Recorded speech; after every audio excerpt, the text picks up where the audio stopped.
नमस्कार। एक बार पुनः हाजिर हूँ मैं एक नई पाम की वीडियो के साथ आपके ही अपने चैनल गो ब्लॉग्स पे।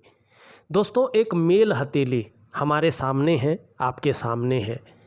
देखिएगा, आपकी हथेली में जो ये करियर की रेखा है, जिसको नौकरी की रेखा, भाग्य की रेखा कहते हैं, करियर और धन की रेखा इस प्रकार से जाती हुई दिखाई दे रही है, लेकिन स्पष्ट नहीं है।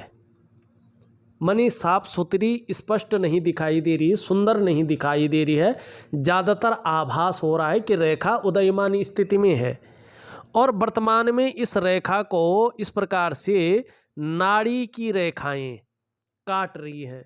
तो इसका प्रभाव आपके जीवन पर धन और करियर के मामले में बहुत ज़्यादा पड़ रहा है। देखिएगा, जब करियर और धन की रेखा अस्पष्ट हो, स्पष्ट ना हो, सुंदर ना हो, एकदम क्लियर नहीं दिख रही हो, तो करियर और धन के मामले में संघर्ष रहता है। एक अस्थायित्व व्यक्ति ढूंढता रहता है, लेकिन उसको अस्थायित्व नहीं मिल पाता है। एक प्रकार से हम कहें तो करियर के मामले में अस्थायित्व नहीं होता है और दूसरा एक संतोषजनक काम व्यक्ति का नहीं हो पाता है, उसको नहीं मिल पाता है। धन के मामले में कहीं ना कहीं तंगी को ये दिखाता है, कहीं ना कहीं धन के मामले में अभाव की स्थिति को ये दिखाता है। और नाड़ी रेखाएं यहाँ पे दिखाई दे रही हैं, तो ये अभाव की स्थिति को दिखाती हैं। ऐसी स्थिति में हथेली में कितना भी पैसा आ जाए, कितना भी रुपया आ जाए, एक तो सेविंग नहीं हो पाता है, दूसरा ऐसी स्थिति में हथेली में पैसा नहीं बच पाता है। पहले तो आता ही नहीं है, अगर आ भी गया तो हथेली में पैसा नहीं बच पाता है। अभाव की स्थिति को ये जन्म देता है, अस्थायित्व की स्थिति को ये खत्म करता है। क्या करना चाहिए?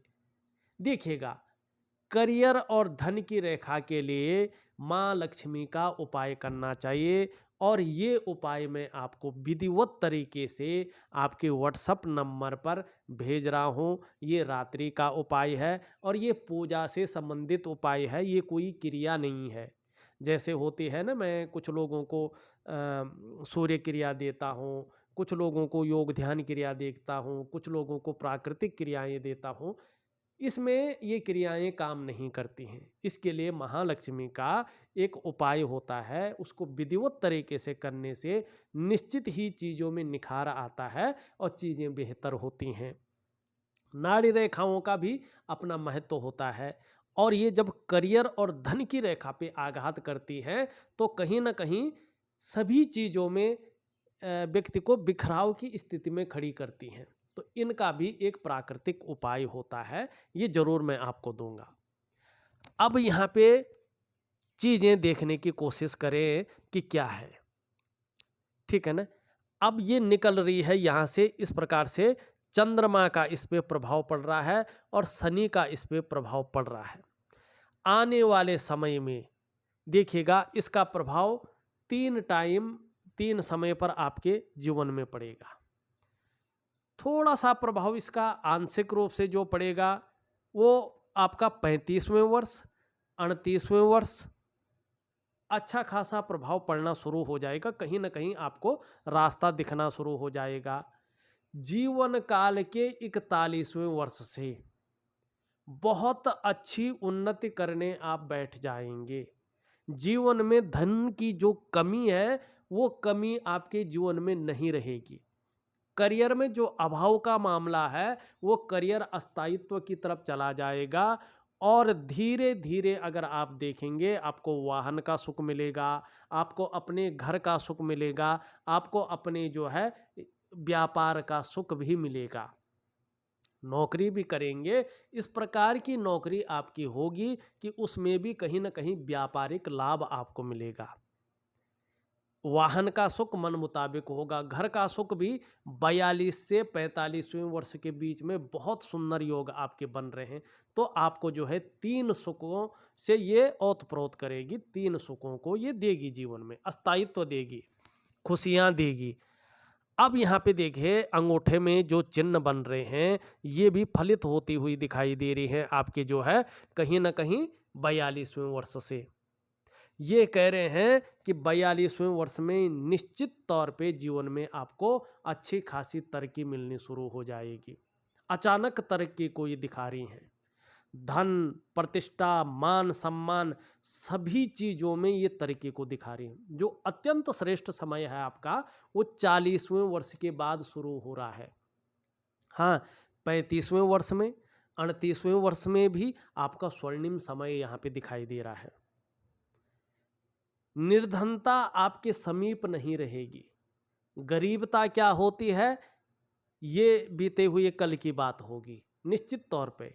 लेकिन जब आप बुलंदियों को छू रहे होंगे तो कहीं ना कहीं ईगो प्रॉब्लम भी आपके अंदर आएगी। इससे थोड़ा आपको संभल कर चलना है। हाँ, धार्मिकता भी आएगी। धर्म कर्म के कार्यों में आप बढ़ चढ़ कर हिस्सा लेंगे। दान पुण्य से संबंधित चीज़ों में अच्छा दिखा रहा है ये अंगूठा। कहीं ना कहीं आप नौकरी भी करेंगे, लेकिन व्यवसाय इत्यादि चीज़ों को ये दिखा रहा है। जीवन काल के 40वें वर्ष के बाद, हो सकता है 41वें वर्ष में, हो सकता है 42वें वर्ष में, आप जो है व्यापार में पूरी सफलता अर्जित कर चुके होंगे। यहाँ पे आपकी हथेली याद दिखा रही है। और जीवन काल के 45वें वर्ष तक अपने घर का सपना आपका पूरा होगा, एक बहुत सुंदर रूप में, जिस रूप में चाहिए। अभी जैसी भी स्थिति है, क्योंकि करियर और धन की रेखा साफ बता रही है कि बहुत ज़्यादा मेहनत, बहुत ज़्यादा परिश्रम के बाद भी अभाव की स्थिति है। इसी चीज़ को ठीक करना है। अब यहाँ पे देखिएगा, आपकी हथेली में जो आचार्य बृहस्पति जी का पर्वत है, उसमें जो उंगली बन रही है वो पूरी तरह से झुकी हुई यहाँ पे दिखाई दे रही है। कर्व ले रही है, झुकाव है उसका, और मिडिल फिंगर की तरफ। जब ये मिडिल फिंगर की तरफ झुकती है तो व्यक्ति के अंदर धार्मिक भावनाओं को जन्म देती है। ईश्वर में पूर्ण विश्वास है आपका। धार्मिक भावनाएं आपके अंदर बहुत बड़ी मात्रा में उपलब्ध है। अपने आराध्य के प्रति, अपने इष्ट के प्रति पूर्ण समर्पण रहेगा, और प्राकृतिक गुण है ये ताउम्र बना रहेगा। और इसका जो थोड़ा सा जो है आप अंश देंगे, इस चीज़ को छोड़ेंगे, वो अपने परिवार के लिए भी छोड़ेंगे। कहीं ना कहीं आपका परिवार के सदस्यों के ऊपर भी धार्मिक भावनाएं अच्छी रहेंगी। गुरु का प्रभाव रहेगा, अपने इष्ट के प्रति समर्पण की भावना रहेगी, और ये ताउम्र रहेगी। और इसका तो ये भी होता है कि व्यक्ति अगर पुनर्जन्म लेता है तो उसमें भी ये अध्यात्म व्यक्ति के साथ जो है जागृत हो जाता है। अत्यंत सुंदर गुण है ये। हाँ, मिडिल फिंगर की अगर बात करें, आपकी मिडिल फिंगर भी पूरी तरह से झुक रखी है, बहुत ज़्यादा झुक रखी है सूर्य की उंगली की तरफ। ये थोड़ा शनि के नेगेटिव गुणों में वृद्धि करता है। ऐसे में बहुत ज़्यादा मेहनत, बहुत ज़्यादा परिश्रम करने के बाद ही व्यक्ति को सफलता की प्राप्ति होती है। बहुत ज़्यादा मेहनत, बहुत ज़्यादा परिश्रम करने पे ही व्यक्ति सफल हो जाता है। अगर हाथ में ये उंगली इस प्रकार से हो, और करियर और धन की रेखा मध्यम हो, और नाड़ी रेखाएं काट रही हो, तो ये सफलता के स्तर को घटाती है। बहुत ज़्यादा मेहनत, बहुत ज़्यादा परिश्रम करे तो भी व्यक्ति सफल नहीं हो पाता है। जब तक करियर और धन की रेखा दृढ़ ना हो, उसके जो प्रयास हैं वो लगभग विफलता की स्थिति में आते हैं। वो जो परिश्रम करता है, वो जो मेहनत करता है, उसको उसका मेहनताना मिलना कठिन हो जाता है। अभाव में जीवन जीता है ऐसे में व्यक्ति। और ऐसे में जो है कहीं ना कहीं जो है दौड़ा धूपी का काम भी रहता है, संघर्ष भी रहता है। एक संतुष्टि, एक खुशी जो होनी चाहिए, एक जीवन में उत्साह जो होना चाहिए, उसमें कमी आती है ऐसी स्थिति में। लेकिन उपाय दूंगा, और आने वाला समय तो बेहतरीन है, तो आपको जो है उसका इंतजार करना पड़ेगा, और बहुत ही बेहतरीन समय है। ये रिंग फिंगर आपकी इस तरह से झुक रखी है पूर्ण रूप से, और यहाँ पे शनि की तरफ इसका झुकाव है। सूर्य के प्राकृतिक गुण एक नेचुरल रूप से आपके अंदर है। वर्तमान में यश पाने की इच्छा, इस भंवर से बाहर निकलने की इच्छा, एक संतोषपूर्ण काम पाने की इच्छा, अपने कार्यों में विस्तार पाने की इच्छा प्रबल रूप ले रही है। और यहाँ पे अगर आप देखें तो आपकी जो है इंडेक्स फिंगर और आपकी रिंग फिंगर, देख रहे हो ना आप, ध्यान से देखिएगा, दोनों एक दूसरे की तरफ मुड़ रहे हैं, लेकिन दोनों बराबर हैं और दोनों मिडिल फिंगर से छोटी हैं, बराबर हैं दोनों। अगर आप ध्यान से देखें तो निश्चित तौर पे बराबर हैं दोनों, और दोनों जो है कहीं ना कहीं मिडिल फिंगर से छोटी हैं। वर्तमान में ये दिखा रहा है धन और यश की बहुत ज़्यादा भूख है। पैसा और सम्मान आपके लिए वर्तमान में बहुत जरूरी हो गया है, और अभी जीवन का जो मात्र लक्ष्य है आपका यही है, पैसा और सम्मान। इसका और आपका लक्ष्य यहाँ पे दिखाई देता हुआ नजर आ रहा है। यहाँ पे देखेंगे आप, इन दोनों के बीच में यहाँ पे गैप दिखाई दे रहा है, आर पार दिख रहा है ना, ध्यान से देखिएगा, आर पार दिख रहा है दोनों उंगलियों के बीच में, शनि की उंगली और सूर्य की उंगली के पहले पोरवे और सेकंड पोरवे के बीच में गैप दिखाई दे रहा है। ये नेगेटिव चीज है, ये अच्छी नहीं मानी जाती है। ये शनि के नेगेटिव गुणों में वृद्धि करती है। जब शनि के साढ़े साती, शनि की ढैया या शनि बकरी स्थान में होता है तो उसका प्रभाव आपके जीवन पर ज़्यादा पड़ेगा और लंबे समय तक पड़ेगा। दूसरी बात, ऐसा व्यक्ति अपने पेरेंट्स की सेवा बहुत अच्छी तरह से करना चाहता है, लेकिन अपने मन मुताबिक नहीं कर पाता है, इस चीज़ को भी ये दर्शाता है। दोनों नेगेटिव चीज़ें हैं और दोनों चीज़ों को ये दर्शाता है। सबसे छोटी उंगली ये मरकरी माउंट पे बन रही है, बुध ग्रह पे।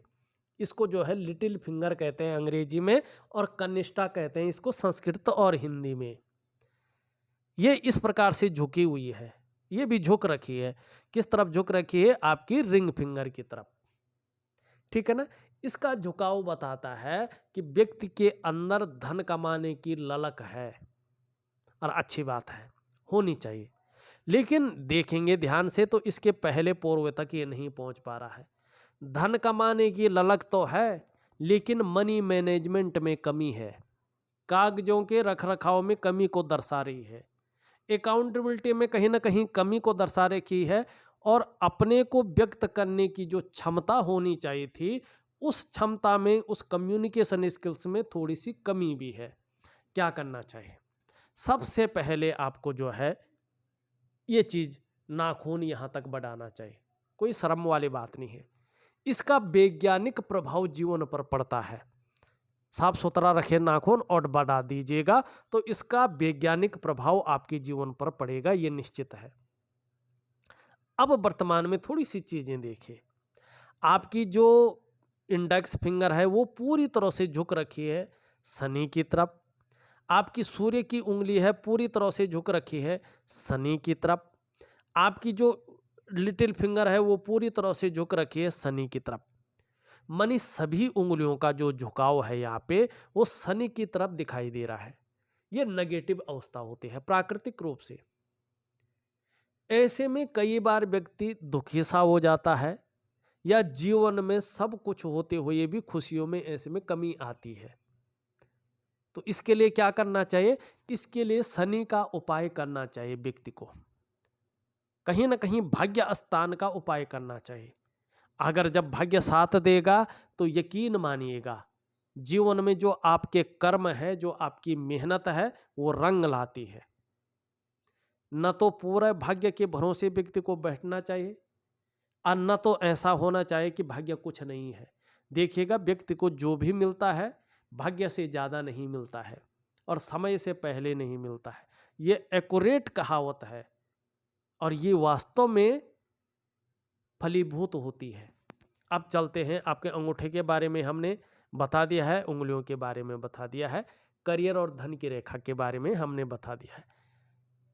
सबसे महत्वपूर्ण रेखाएं अगर कोई होती हैं तो वो हमारी कलाई की क्षेत्र की रेखाएं होती हैं, क्योंकि ये कलाई का जो भाग है इसको केतु का स्थान माना गया है। और ज्योतिष में जो केतु है वो सबसे महत्वपूर्ण ग्रह माना गया है, छाया ग्रह है। भौतिक रूप से आपको ये आकाशमंडल में दिखाई नहीं देगा, छाया ग्रह है। और इनको नवग्रहों में राहु और केतु को जो है छाया ग्रह माना गया है। एक परछाई डालते हैं ये, लेकिन इनका बहुत बड़ा महत्व होता है। केतु को मोक्ष का कारक माना गया है, मुक्ति का कारक। ये आपके पिछले जन्म को बताता है, आपके इस जन्म में होने वाली घटनाएं और आपके कर्मों को बताता है, और आपके आने वाला समय कैसा होगा इसको बताता है, आने वाला जन्म कैसा होगा इसको भी बताता है। बस इसको बारीकी से देखने की जरूरत है। और दूसरी बात मैं कह रहा हूं, अगर आप लोग हस्तरेखा देख रहे हैं, सीख रहे हैं और विधिवत तरीके से आप बड़े ज्ञाता हैं, लेकिन देखिएगा जब तक इष्ट सिद्धि नहीं हो पाती है तब तक आप किसी भी ग्रह का सटीक फलत्व नहीं जान पाते हैं, महत्व नहीं जान पाते हैं, और उसको जो हम कहते हैं व्यक्त नहीं कर पाएंगे। देखो शास्त्रों में कई जो है चीज़ें हैं और इतनी हर किसी को याद नहीं रहते। कई सूत्र हैं इसकी, चाहे जन्म कुंडली हो, चाहे हस्तरेखा हो, चाहे सामुद्रिक शास्त्र हो, कोई भी हो, बहुत सारे जो है इसके सूत्र हैं। उतना ना तो याद कोई कर पाता है, न याद रख पाता है। इसलिए जो इष्ट सिद्धि होती है उससे जो है ज़्यादा अच्छा दिखता है और उससे ज़्यादा अच्छा फलादेश निकलता है, और वाक सिद्धि भी होती है। जो उपाय आप देते हैं, जो किसी को आप कहते हैं, वो सिद्ध भी होता है। तो इसलिए होता है कि इष्ट सिद्धि करना सबसे पहले इसमें ज़रूरत होती है। अगर आप हस्तरेखा देख रहे हैं, जन्म कुंडली देख रहे हैं, तो इष्ट सिद्धि जरूर कर लीजिएगा। अगर आपने कर लिया तो जीवन में उज्ज्वलता आएगी, जीवन में प्रखरता आएगी, जीवन में सौम्यता आएगी और वाक सिद्धि आपको मिल जाएगी। एक साधना, एक सिद्ध पुरुष की भांति जो है जीवन में मान प्रतिष्ठा से लेके सब कुछ अपने उत्तम स्थिति में आएगा। चलते हैं, देखिएगा कलाई के क्षेत्र को अगर आप देखें तो बहुत ज़्यादा दूषित है, बहुत ज़्यादा। जितना ये ज़्यादा दूषित होता है उतनी ज़्यादा चिंता जीवन में बनती रहती है, ना कोई चिंता बनी रहेगी। इस चीज़ की ओर ये संकेत करता है। जितना ये ज़्यादा दूषित होता है जीवन में अभाव की स्थिति उतनी ज़्यादा होती है।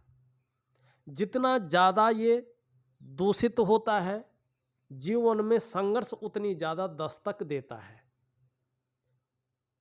इसका सबसे ज़्यादा प्रभाव आपके जीवन पे, आपके मस्तिष्क पे पड़ता है, आपके मन पर पड़ता है, आपके सफलता के स्तर पे पड़ता है, आपकी आर्थिक स्थिति पे पड़ता है, आपके करियर पे पड़ता है, आपके जीवन के अध्यात्म पे इसका असर पड़ता है। तो जो उपाय मैं दूंगा उसको विधिवत करिएगा, उसी से सारी चीज़ें अच्छी हो जाएंगी। अब देखिएगा इस प्रकार से जो है आपकी ये रेखा बनती हुई दिखाई दे रही है, प्रथम रेखा। ये आपकी स्वास्थ्य की रेखा है। इससे आपके स्वास्थ्य के बारे में, आपके आरोग्य के बारे में, आपके तंदुरुस्ती के बारे में जाना जाता है। रेखा सुंदर है, रेखा में कोई कमी नहीं है और यौ चिन्हों से बनी हुई रेखा है, अत्यंत श्रेष्ठ।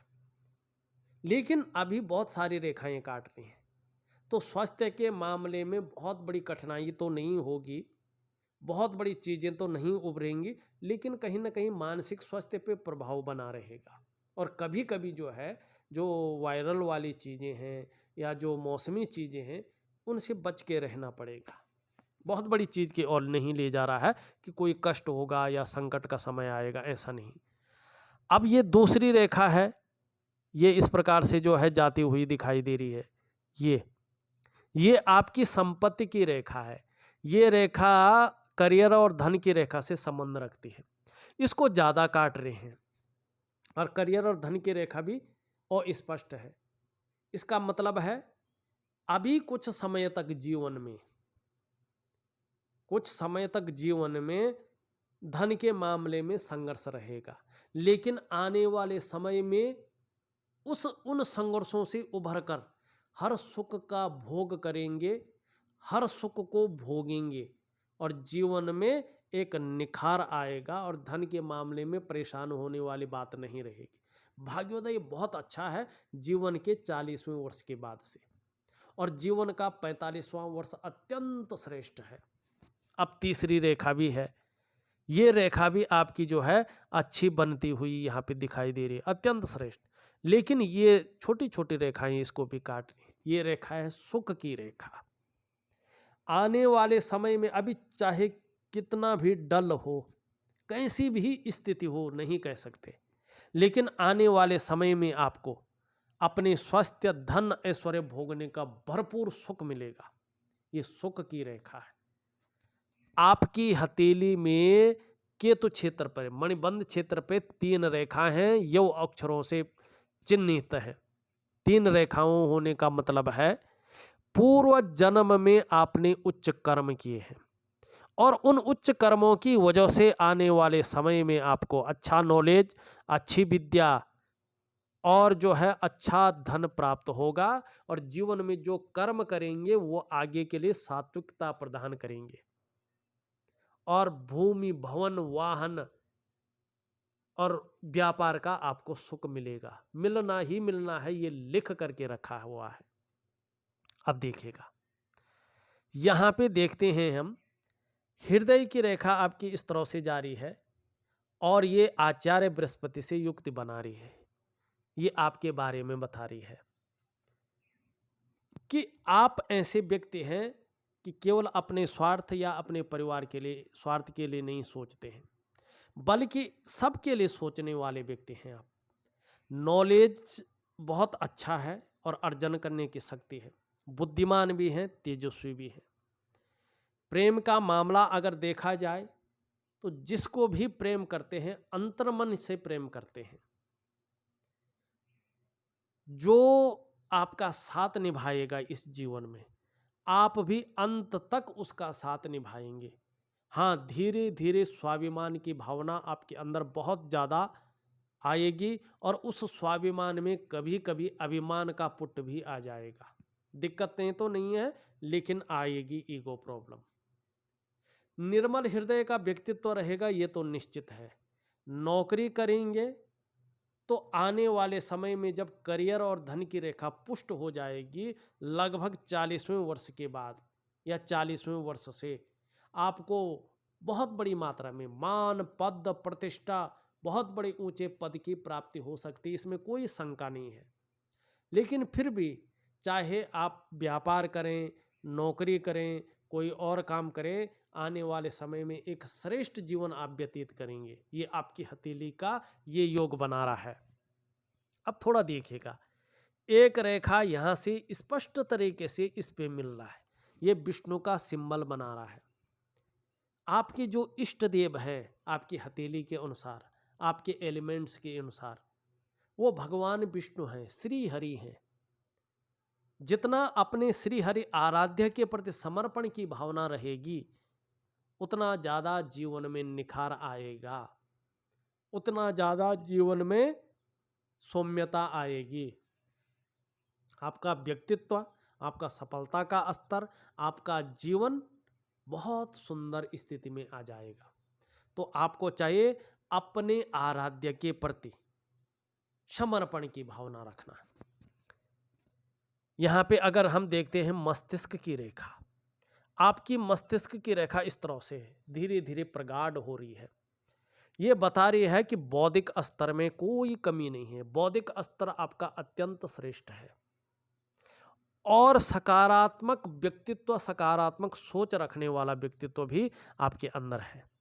यहाँ से देखिएगा, कुछ रेखाएं इस प्रकार से जो है हृदय रेखा में संपन्न हो रही हैं। ये रेखाएं बता रही हैं कि आने वाले समय में जो आपकी कम्युनिकेशन स्किल्स है उसमें बड़ा इजाफा होगा और कहीं ना कहीं जो है विवेकी होंगे, दिमागी होंगे, और सेल्स और मार्केटिंग के गुण इस कदर आपके अंदर आ जाएंगे कि अपने काम को पूर्ण करने के लिए ऐसा स्वरूप बना सकते हैं कि दूसरों को भावुक करके उसका भी आप इस्तेमाल कर लेना जानेंगे। दूसरी बात, जैसा आपका बुद्ध अत्यंत फलित अवस्था में आता हुआ दिखाई दे रहा है, और जब ये भी पूर्ण आ जाएगा तो ये रेखाएं भी स्पष्ट तरीके से फलादेश देंगी। मनोवैज्ञानिक के क्षेत्र में माहिरता हासिल होगी। सामने वाले को किस प्रकार से प्रभावित करना है ये आप अच्छी तरह से जान जाएंगे, और हर प्रकार की परिस्थिति को अच्छी तरह से समझने वाले व्यक्तित्व रहेगा। योजना बनाकर चलना आपका विशेष गुण हो जाएगा, और ठीक समय की तलाश रहेगी। समय का पूरा पूरा उपयोग करने में भी दक्षता हासिल होगी। ये आपका जो है बुद्ध और ये चीजें यहाँ पे बताती हुई नजर आ रही हैं। हाँ, एक रेखा आपकी जो है इस तरह से बन रही है, ये अगर मंगल से निकलती है और जैसे बृहस्पति हल के रूप में शनि की तरफ जा रहा है, तो थोड़ा परिवार को लेके कुछ चिंताएं जन्म ले सकती हैं, या दाम्पत्य जीवन का जो वास्तविक सुख है उस सुख को भोगने में कमी आ सकती है। इस ओर भी ये इशारा कर रहा है, तो थोड़ा सा जो है ध्यान रखना। अब देखिएगा, जीवन में एक अत्यंत श्रेष्ठ रेखा आपकी हथेली में है। बहुत कम हथेली में, मैं कहूं तो लाखों में से एक हथेली होती है जिसमें ये रेखा होती है। अभी उदयमान स्थिति में है, अभी उदयमान स्थिति में है, स्पष्ट नहीं है। ध्यान से देखिएगा, आपकी हथेली में चंद्रमा से निकलती हुई एक रेखा इस प्रकार से आभास हो रहा है इसका, और ये यहाँ पे सूर्य पर्वत पे जारी है। जैसे जैसे ये स्पष्ट होती जाएगी, सुंदर होती जाएगी, निश्चित तौर पे अपना फलादेश देगी। ये बताती है कि व्यक्ति ऐसा काम करने वाला है, आगे ऐसा काम करने वाला है कि अपने ही देश नहीं वरन विदेश तक ये इस व्यक्ति की कीर्ति फैलने वाली है। यानी दूर देश तक आपका सम्मान बढ़ने वाला है। ऐसा व्यक्ति इस प्रकार का होता है कि केवल अपने ही देश नहीं वरन अपने देश का नाम दुनिया में करने वाले होते हैं। माने कुछ ऐसा काम करने वाले हैं आप कि अपने ही देश नहीं वरन विदेश तक आपकी कीर्ति फैलने वाली है, दूर देश तक आपका सम्मान बढ़ने वाला है। ऐसा काम आप करने वाले हैं।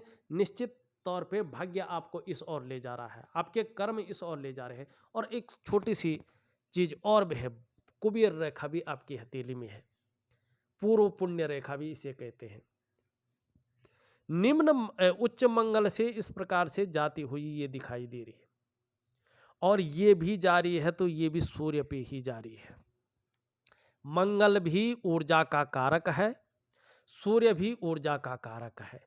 मंगल का रंग लाल है, इसका भी रंग लाल है। ये भी अग्नि तत्व का मालिक है, ये भी अग्नि तत्व का मालिक है। ये भी ऊर्जा प्रोवाइड करता है, ये भी ऊर्जा प्रोवाइड करता है। ये आपका ग्रहों में सेनापति है, फ्रंट पे रहने वाला। ये आपका देवों में देने वाला गुण रखता है। जिस प्रकार से सूर्य चमकता है ना, अगर किसी व्यक्ति का सूर्य भीतरी सूर्य चमक गया तो सूर्य की तरह ही ये व्यक्ति को चमका लेता है। धन धान्य सुख सुविधा सब कुछ व्यक्ति को मिलता है, एक पहचान बन जाती है। तो आपकी हथेली में उच्च मंगल से और सूर्य पर एक रेखा जारी है जिसे पूर्व पुण्य की रेखा कुबेर रेखा कहते हैं। ये बता रही है कि आपकी जो उन्नति होगी, जो तरक्की होगी, वो निश्चित ही घर से दूर होगी। अगर जन्म स्थान में या घर में रहेंगे तो उतनी तरक्की आपको नहीं मिल पाएगी जितनी मिलनी चाहिए। मानी जो आपकी तरक्की होगी वो जन्म स्थान से दूर होगी या घर से दूर होगी। और कहीं ना कहीं विदेश से भी अच्छा खासा धन योग ये रेखा बना रही है और ऐसे व्यक्तित्व को भी जन्म दे रही है जो लीडरशिप की काबिलियत रखता हो, जो एक लीडर की तरह रहे, अपने क्षेत्र में लीडर की भूमिका निभाए, एक संगठन खड़ा करने वाला व्यक्ति बने। इस प्रकार से ये चीजें बनती हुई दिखाई दे रही है। और देखिएगा एक हृदय की रेखा से भी रेखा निकल रही है, हृदय की रेखा से ये आपके अंदर अध्यात्म की ओर आपको ले जा रही है, अध्यात्म के गुणों में वृद्धि करती हुई दिखाई दे रही है। अब सूर्य पर्वत पे दो रेखाएं बन रही हैं।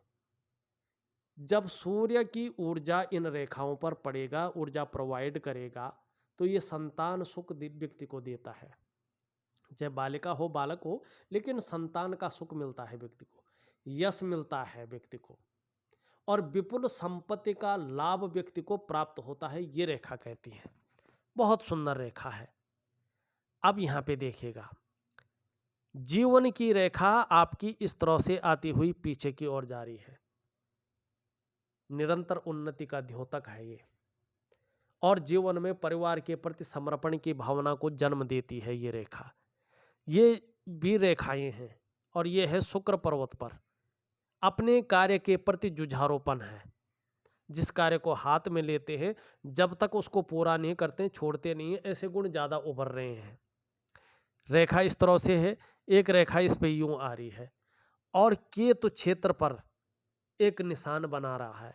ये बता रहा है कि धार्मिक प्रवृत्ति का व्यक्तित्व आपका है। जैसे जैसे उम्र बढ़ेगी अध्यात्म के क्षेत्र में विकास करेंगे, विस्तार करेंगे और कहीं ना कहीं ब्रह्म तत्व को उजागर कर लेंगे, अपने अंदर समाहित कर लेंगे। मनुष्य जीवन का सही अर्थ क्या है, हमारा जन्म लेने का उद्देश्य क्या है, एक वैज्ञानिक दृष्टिकोण रखकर इसकी ओर आप आगे बढ़ जाएंगे और इसको भली भांति समझ जाएंगे। ये आपकी हथेली बता रही है। अब देखिएगा यहाँ पे एक चीज देखिएगा, यहाँ पे अंगूठे के नीचे का भाग शुक्र का पर्वत है, ठीक है ना, और इसको जाना जाता किसके लिए, कला के लिए, सौंदर्य के लिए, सुंदरता के लिए और एक सुखद जीवन के लिए। इसका पुष्ट और सुंदर होना जरूरी है। आपकी हथेली में ये सुंदर भी है, पुष्ट भी है, तेजोमय अवस्था में भी है, आप तेजस्वी हैं, आपका व्यक्तित्व भी बहुत सुंदर है, सुंदरता आकर्षण आपके अंदर है, हर प्रकार की परिस्थिति को झेलने की क्षमता है। लेकिन यहाँ पे एक चीज है, ये अच्छा है लेकिन गुरु साधारण भाव में बैठ गए। अब देखिएगा जब प्रथम गुरु साधारण भाव में बैठते हैं और ये उत्तम भाव में बैठता है तो विपरीत फल देता है। ऐसी स्थिति में और खासकर चंद्रमा भी जो है प्रतिकूल होने बैठ जाए ये वाला पार्ट, और ये कमजोर होने बैठ जाए, ये अच्छे भाव में आने बैठ जाए, और ये वाला पार्ट भी ऊर्जा विहीन होने बैठ जाए, तो चीजों को जो है खराब करता है। ऐसी स्थिति में क्या होता है, दो तीन चीजें होती हैं। ऐसी स्थिति में एक तो व्यक्ति को मानसिक परेशानियों का सामना करना पड़ता है। ऐसी स्थिति में जातक का जो जीवन है संकटों और कठिनाइयों के बीच गुजरता है। अत्यंत मेहनत के बाद भी अभाव में ही ऐसे लोग जीते हैं, और जीवन में सुख पाना जब तक ग्रहों की ऐसी दशा रहती है कठिन हो जाता है। लाख प्रयास कर लें आप, जीवन में सारे साधन होने के बावजूद सुख प्राप्त नहीं होता है। और दूसरी बात, भावुकता व्यक्ति के अंदर ज्यादा आ जाती है। कभी कभी बात बात पर आंख से आंसू आ जाते हैं या इमोशनली व्यक्ति परेशान हो जाता है।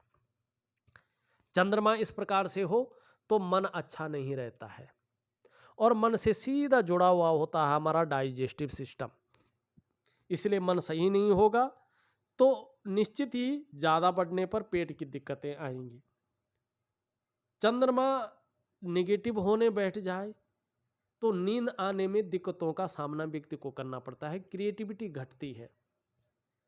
साथ में अगर ये भी साधारण अवस्था में आ जाए तो धन मान प्रतिष्ठा नौकरी ऐसी चीज़ों में जो है कामयाबी जल्दी नहीं मिल पाती है और उच्च स्तर की नहीं मिल पाती है। सूर्य अगर ऊर्जा विहीन होने बैठ जाए तो जीवन में शारीरिक स्वास्थ्य, खुशहाली, उत्साह, ऊर्जा, इन चीज़ों की चिंता होने बैठ जाती है। जो आप प्रयास करते हैं वो पूर्ण रूप से सफल नहीं हो पाते हैं। जो आप मेहनत करते हैं, जो आप परिश्रम करते हैं, उसका पूरा श्रेय, पूरा क्रेडिट नहीं मिल पाता है। जो आपके अंदर क्वालिटी होती है, जो आपके अंदर योग्यता होती है, चीज़ें पूरी तरह से उभर कर नहीं आती है, निखर कर नहीं आती हैं। ऐसे में व्यापार अगर व्यक्ति करता है तो वो विस्तार, वो फैलाव नहीं मिल पाता है जो मिलना चाहिए। ऐसे में अगर व्यक्ति नौकरी करता है तो वो ग्रोथ हासिल नहीं हो पाती है जो होनी चाहिए। एक सहजता से, एक सरलता से रास्ता नहीं मिल पाता है। क्या करना चाहिए? ऐसी स्थिति आने पर सूर्य क्रिया करनी चाहिए और जब सभी ग्रह इस रूप में हो तो कहीं ना कहीं योग और ध्यान क्रिया भी करनी चाहिए और साथ में करियर और धन की रेखा के लिए लक्ष्मी की रात्रि की पूजा भी करनी चाहिए। सभी चीज़ एक रूटीन के हिसाब से मैं आपको दे रहा हूँ, आप करने की कोशिश करें। निश्चित रूप से आने वाले समय में जादुई तरीके से जीवन में परिवर्तन होगा और धन के मामले में, करियर के मामले में आपको जो है उच्च स्तर का जीवन प्रदान होगा। आपकी हथेली कह रही है। इस वीडियो में बस इतना ही। एक नई वीडियो के साथ पुनः उपस्थित होऊंगा। तब तक के लिए नमस्कार।